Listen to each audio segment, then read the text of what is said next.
Critical race theory is everywhere. It's rapidly becoming the new orthodoxy in America's public institutions, and yet most Americans have no idea where it comes from and what kind of society it envisions. In this video, I'll walk through the history of critical race theory, explain why it's a threat to the country, and most importantly, show you how you can fight it. Let's start at the beginning, with a short history of Marxism. Traditionally, the Marxist left has built its political program on the theory of class conflict. Marx believed that the primary mechanism of power in society was the relationship between the bourgeoisie and the proletariat. The solution to this conflict, according to Marx, was revolution. He believed the proletariat would eventually gain consciousness of its plight, seize the means of production, and usher in a new socialist society. Over the course of the 20th century, a number of regimes attempted Marxist revolution, and all of them ended in disaster. The socialist countries racked up a body count of nearly 100 million people sent to the gulags, murdered in the streets, or starved to death due to the failure of socialist agricultural policy. Marx envisioned the new man who would transcend the limitations of the industrial world, but in practice, his ideas unleashed man's oldest and darkest brutalities. By the mid-1960s, Marxist intellectuals in Europe and the United States had begun to understand these failures. They recoiled at the tyranny of the Soviet Union and came to realize that the call for the proletarian revolution would never work in the industrial nations of the West, which had large middle classes and a rapidly growing standard of living. Most Americans believed they could transcend their origins through education, hard work, and community support. But rather than abandon their political project, the Marxist scholars of the era, calling themselves critical theorists, simply updated their theory of the revolution. They set out in search of another entry point for their politics and found it in the social and racial unrest of the 1960s.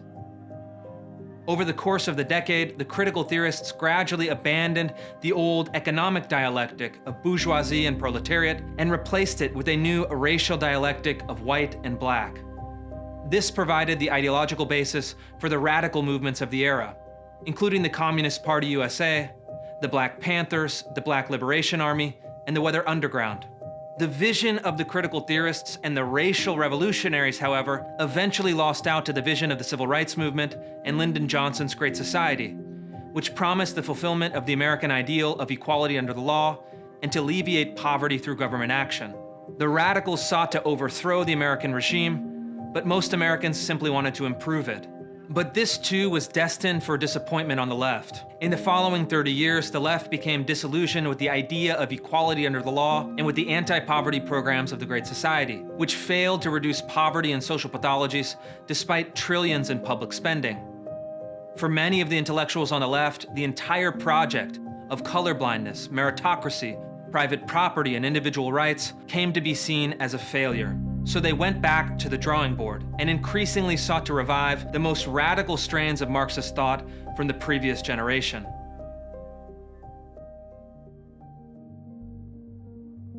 This is where critical race theory comes in. Critical race theory is an academic discipline that came to fruition in the 1990s, building on the intellectual framework of critical theory and identity politics. Sometimes it's directly labeled critical race theory, but it's usually deployed under a series of euphemisms, such as equity, social justice, diversity and inclusion, and culturally responsive teaching. This is deliberate.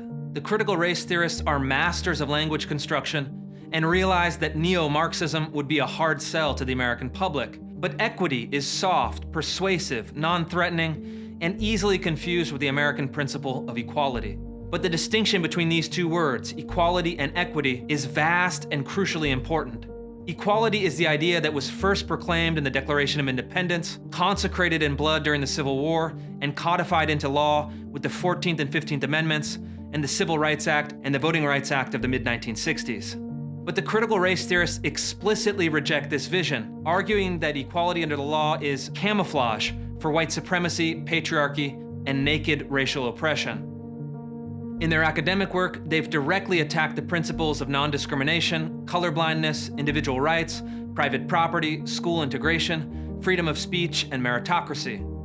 The critical race theorists would replace the system of equality with a system of equity, which represent diametrically opposed philosophies. Whereas equality seeks to protect individual rights regardless of race, equity seeks to divide the world into competing racial groups and ensure race-based equality of outcomes, endorsing active racial discrimination to get there. In a foundational paper called Whiteness as Property, the critical race theorist Cheryl Harris has proposed suspending private property rights, seizing land and wealth from the rich, and redistributing it along racial lines. The critical race guru Ibram Kendi has proposed the creation of a Department of Anti-Racism with the power to nullify, veto, or abolish any law at any level of government and silence the speech of political leaders and intellectuals who are not deemed anti-racist.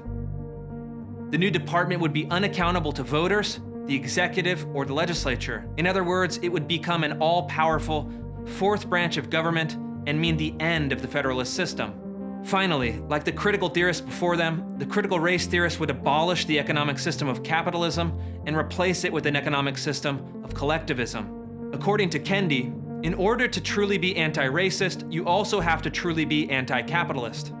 Identity is the means, Marxism is the end, same as it ever was.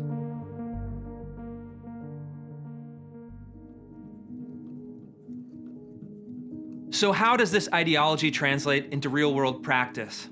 For the first 2 decades, critical race theory remained an obscure field of inquiry, relegated to academic journals and university campuses. But today, critical race theory is quickly becoming the default ideology of our public institutions. It's spread from the universities to government agencies, public school systems, teacher training programs, and even corporate HR departments. It's been transformed from a series of academic concepts into diversity training programs, corporate compliance modules, public policy frameworks, and public school curricula. Last year, I conducted a series of reports focused on agencies of the federal government. I discovered that the FBI was holding workshops on intersectionality theory. The Department of Homeland Security was telling white employees they were committing micro-inequities and had been socialized into oppressor roles. Finally, the Sandia National Laboratories, which designs America's nuclear arsenal, sent white male executives to a 3-day re-education camp, telling them that white male culture was analogous to the KKK, white supremacists, and mass killings. This year, I finished another series of reports focused on critical race theory in education. The stories are shocking. In Cupertino, California, an elementary school forced 3rd graders to deconstruct their racial and sexual identities, then rank themselves according to their power and privilege. In Springfield, Missouri, a middle school forced teachers to locate themselves on an oppression matrix, telling straight, white, English-speaking Christian males they were members of the oppressor class and must atone for their covert white supremacy. In Philadelphia, an elementary school forced 5th graders to celebrate Black communism and simulate a Black power rally to free Angela Davis from prison, where she had once been held on charges of murder. And finally, in Seattle, the school district told white teachers they were guilty of spirit murder against Black children and must bankrupt their privilege in acknowledgement of their thieved inheritance. This is a revolutionary change. In the previous century, state institutions were presented as neutral, technocratic, and oriented towards broadly held perceptions of the public good. This is no longer the case. Our institutions are being radicalized by critical race theory, and the levers of state power are being turned against the American people, with no sign of slowing down. Here's the problem. Thus far, Americans of good faith have been unable to resist critical race theory's blitz through our institutions.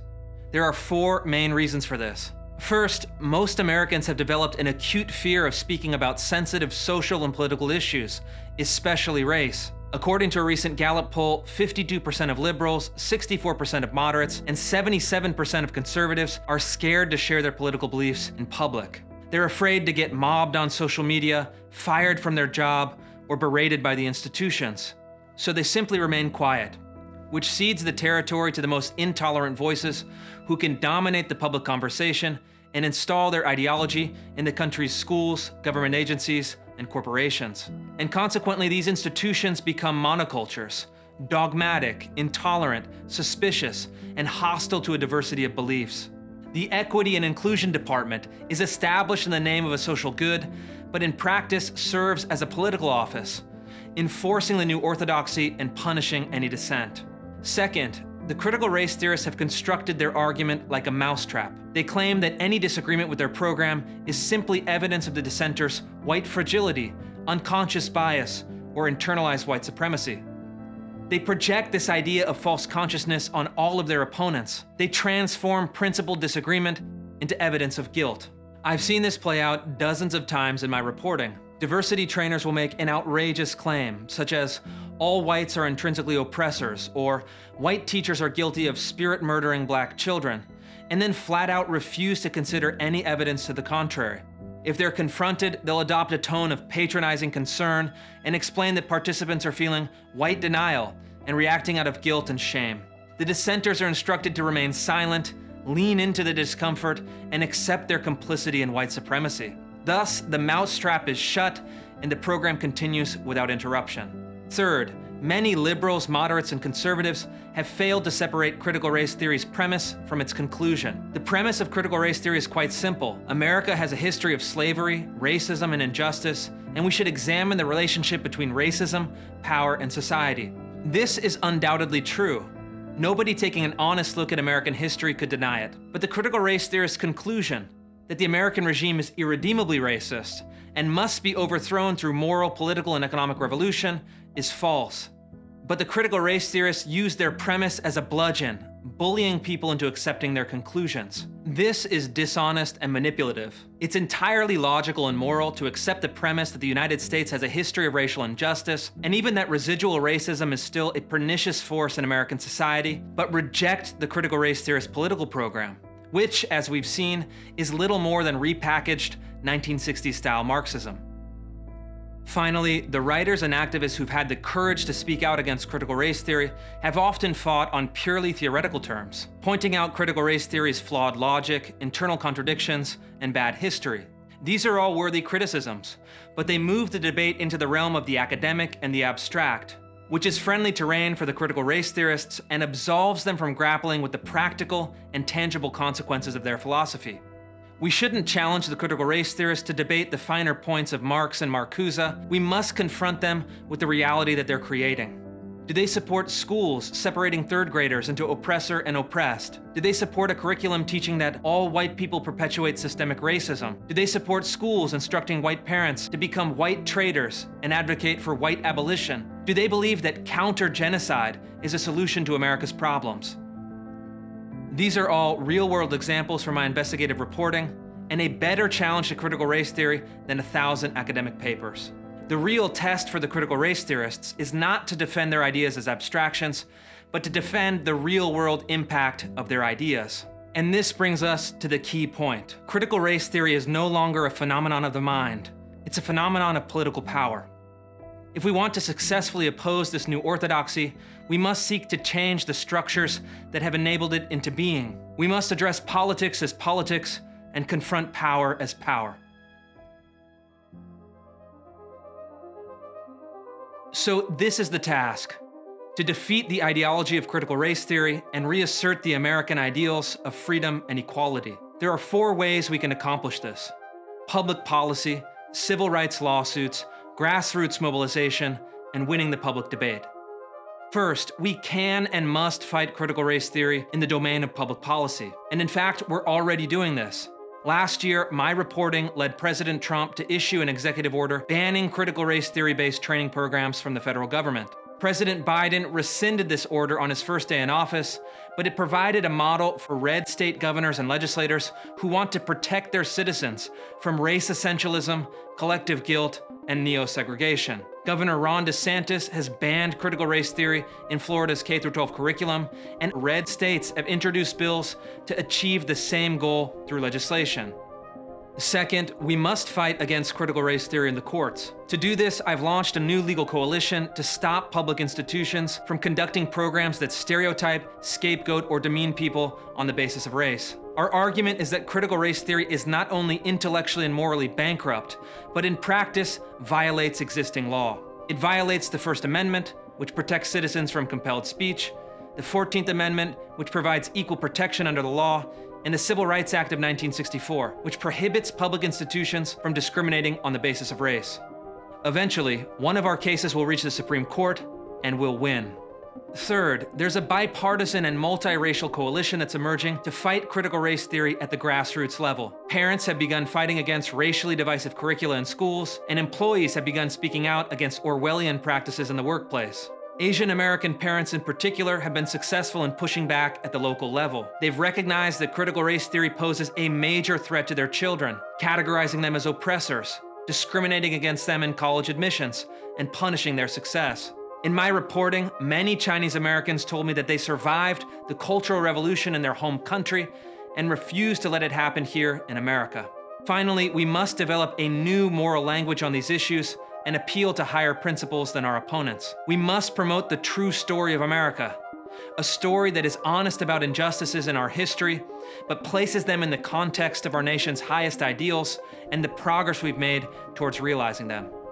We must raise the debate to a higher level. For example, we often find ourselves debating about diversity. Diversity is good, all things being equal, but it's a secondary value. We should really be aiming towards excellence, which provides a common standard and challenges people of all backgrounds to achieve their true potential. When we elevate the debate to this higher conceptual plane, we force our opponents to debate on our territory, and excellence beats diversity every time. The stakes of this fight are incredibly high.